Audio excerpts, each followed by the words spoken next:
Okay, so continue with seizures here. Patients can be injured during a seizure. They can become hypoxic, acidotic.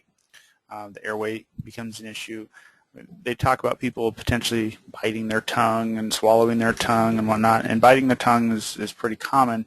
Swallowing their tongue is not possible, but it is possible for them to have it relax back, and it causes some impedance of the airway.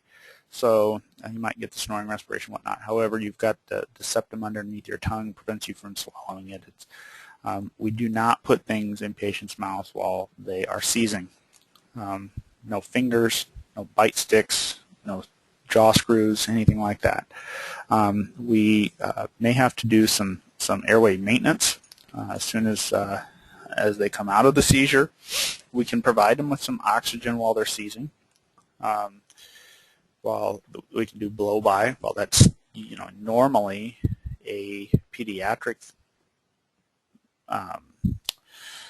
technique. We could certainly do it in the adult. We probably not going to be able to strap a mask on their face or a nasal cannula, but we could certainly give them some blow-by to maintain a higher concentration of O2 while they're seizing. And remember, they're going to continue to be sleepy for hours to the rest of the day following that seizure for the generalized seizures. So in the immediate postictal period, usually patients will have some copious oral secretions. They may vomit. They may bit their tongue. We may need control some bleeding and whatnot. Be cautious, be careful, but for most cases, as long as you're paying attention, you're not going to need to worry too much about them having a quick return to a seizure. Suctioning, of course. Oxygen is important to keep their sats above 95%.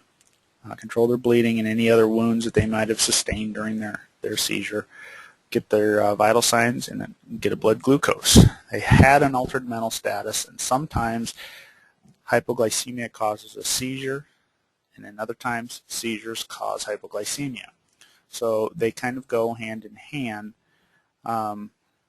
Then he will, or the patient will benefit greatly from getting some sugar one way or another, preferably not orally, but if we can maybe give them a little, if they're knocking on 70 for a blood glucose, probably not immediately necessary, but we have somebody with a glucose of 30, 40, 50 or lower, glucose is going to benefit that person. So we might need to try to get an IV and get some D50 on board. Try to gather some history things, seizure histories, traumas, medical problems. Remember, they may be having a seizure today from falling down and hitting their head yesterday. So it could be trauma related. What kind of medications is the patient on, and are they taking them as they're supposed to? And many of the medications that seizure patients take require there to be a blood test from time to time to make sure that their levels, so they're staying within the range that's therapeutic for their problem. So check for medical ID jewelry. Many epileptics will wear that, even diabetics. And I hate this, postictal period can last for up to 30 minutes. It can last for a lot longer than that. The most common cause of life-threatening condition from seizures is called status epilepticus. This is one of the few really true emergencies that we deal with. Status epilepticus is a full-blown tonic-clonic or a grand mal seizure that lasts longer than 5 minutes, or is consecutive seizures with really regaining consciousness in between. So status is a life-threatening event. If you have paramedics, any seizure, you probably really should honestly call for paramedics to come, just in case they have recurrent seizure and need one of the sedatives. Benzodiazepines typically get used. You may need to consider managing that patient's airway with some manual airway support. If you have the ability and time and hands, get an IV going, get a glucose, consider giving sugar as necessary. These patients often also will have a condition developed that's called rhabdomyolysis. And rhabdomyolysis is when the body is actually destroying muscle tissue, okay, because there's so much activity going on, the muscle tissue is breaking down. And what happens then is it floods their bloodstream with all these large proteins, which can then turn around and clog the kidneys. So the name of the game really for people with status is, number one, protect them and do the basic airway support as you can. And then most people who have status actually will have a issue with their levels of anticonvulsant medication. So we talked about that before. So use extreme care if you're going to get a refusal on a seizure patient. I've known several times in which patients, refused, and later that day died from a seizure because they had a repetitive seizure after refusing EMS for the first one of the day.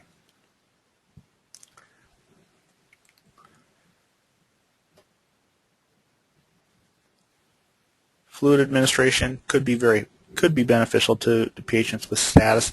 The problem when you start hooking tubes to people who are flopping around like that, they easily get removed and or tangled. So it can become a big problem. So maybe you started a line on a person, maybe it's appropriate to only do a lock. Nothing in their mouth. Don't force anything between the teeth. If they bite their tongue, they bite their tongue. It happens. Protect the patient. Pad underneath their head. Put a pillow or a blanket underneath their head to keep them from banging it too hard on the floor. There's a condition, or actually a little sidebar on sudden unexpected death in epilepsy, SUDEP.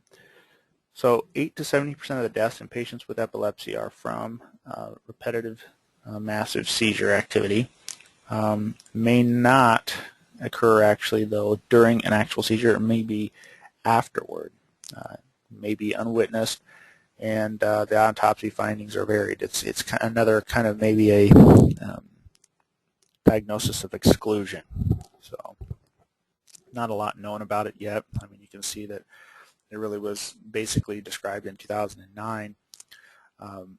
They've noted a few things: cerebral edema, some sclerosis, and some edema, but for the most part, there's not a lot yet on this. So obstructive sleep apnea has been shown to possibly be a cause, and potentially some bradydysrhythmias. All right, headaches. The chief complaint, determine the change in pattern from the patient's other headaches. Is this a headache that you've had in the past? How is it compare or contrast? You may have some primary headache syndromes, migraines, cluster headaches, tension headaches. Those are really that's their main issue, that's their main problem. Or you can have some secondary headache syndromes, which, when you get the flu or you come down with something, then you may develop these headaches as a secondary symptom. So in our primary syndromes include migraines. Migraines, this is an abnormal nervous system pain transmission. It's neurochemical in origin, much more frequent in females than it is in males, and it's usually found more commonly in the younger age groups. Lasts from minutes to hours, occasionally days. They may have a little aura similar to those of the seizure patient, but don't always. Usually comes with photosensitivity, nausea, and vomiting. The kicker about some of these headache syndromes, though, is that in many cases there is no test you can do. You're strictly relying on what the patient can tell you. So there's not always immediate ways to verify what's actually going on here. sadly, some of the drug seekers in the world have latched onto that fact and use it as one of their complaints when they are jumping from ER to ER to get their fix. Cluster headaches. These are more common in males. I myself have had a cluster headache from time to time, and they're not terribly fun. It's a sudden series of severe headaches of short duration, and it's usually unilateral and either in the temple or around one eye. And I've gotten those that they feel like they're behind my eye, like there's a burning piece of charcoal behind my eye. Yeah, they make life not so great. You may also have tension headaches. I think most of us probably have gotten to have a tension headache from time to time. It's also a pretty joyous occasion. It's a dull, nagging pain, usually extending from your shoulders up into your scalp. It's been seen with serotonin and neurotransmitter issues, and it's just that kind of really irritating, aggravating pain. And the tension headaches, sometimes people will get these from specific medications as well. So, or sometimes they'll even put people on certain medications to help prevent them. So. Secondary headaches, what else can you get headaches from? Vascular problems, infections, glaucoma. Glaucoma is a buildup of pressure in the eye. Hypoxia, toxins, changes in altitude, tumors, hypertension. Pretty common to hear people with those sorts of complaints with many of their other illnesses that they have. You may also see it in hypoglycemia, carbon monoxide. Carbon monoxide is pretty common to hear that one. Dental problems, occasionally follows some nerve tracts and whatnot. Preeclampsia, pregnancy-induced hypertension. Could potentially be a sign of something else going on, being a hemorrhage. So while yes, it is a neurologic issue, it's not the headache that actually is the major issue. It's showing us that something else is going on there. People will talk about photophobia. That's the irritation by light. They can have some stiffness in their neck, which is common when we hear people with meningitis, nuchal rigidity. So you may have people who are complaining of their headache, and it actually is a result of a bleed in their skull. So a subarachnoid hemorrhage. So this is below the arachnoid layer, so between the arachnoid layer and the pia mater, or the actually outer layer of the brain, that they have a little bleed going in there. It's usually a sudden onset of severe headache, nausea, vomiting, altered mental status. Can also spike up our blood pressures. Can be caused by us to have some sort of a spike in blood pressure as well. So straining, and you kind of blow a little bleb on one of those. 50% of patients with subarachnoid hemorrhage have basically normal vital signs.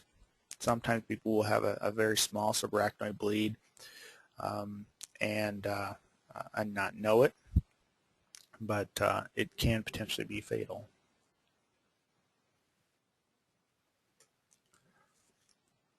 All right, so they like to point out that it's difficult to understand how debilitating the pain of a migraine is if you've never had one. And I guess I can say I'm lucky in the fact that I have not had a migraine, and I feel pretty blessed by that because I've seen them basically wipe people out for days at a time. So, dementia versus delirium. Dementia is a progressive condition in which intellectual function is severely impaired, and they may have changes in emotional or behavioral. So people with things like Alzheimer's disease have dementia. They're getting worse, and it's not temporary. So things that may be included are memory issues, reasoning, problem solving, language, cognitive skills, their social skills can be affected. the incidence increases with age, but is not a normal consequence of aging. Most people don't, a lot of people don't come down with dementia. Now, it's going to be interesting to see over the next several years and decades if we see a large spike in dementia. There's been people who have some pretty realistic data that suggests that a lot of the aluminum cans that we're using is potentially leading to dementias and to Alzheimer's disease. So in this generation in which we've grown up drinking soda constantly, several times a day, it'd be interesting to see if we see a big spike in Alzheimer's and other dementias. So Alzheimer's disease is a dementia-causing disease, and it's seen from an amyloid deposit in the brain. It's not easy to diagnose prior to death. They're starting to find more about it, but still a lot of it is a post-mortem final conclusion. They can have multi-infarct dementia where they had different little small strokes throughout the brain. Different areas of the brain became hypoxic and then started to die off. Some frontotemporal dementia where they can lose some of their inhibitions, or they'll have some severe language deficits.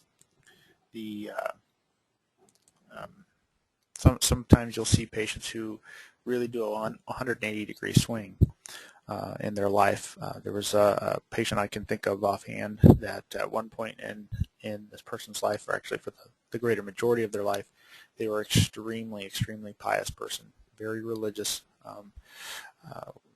very active in the church, and basically it was like the Pope, Mother Teresa, and this person. That they were the key three of the Catholic faith. But anyway, and then this person developed Alzheimer's disease and just did a 180-degree swing, and every other word out of her mouth was a 4-letter word. She was violent, and it was very sad to know that this person years ago was 180 degrees different than they are now. You yourself have to try to remain calm and tolerant, understand they can't control it, and there's nothing you can do to help them control it. So they can become very frightened. Sometimes they actually regress back into some of their childhood. I've had discussions with patients that were 70, 80, 90 years old, and we had discussions about things that we were doing in 1930. So it's been, they forget that they've progressed all along. They believe that they're way back when.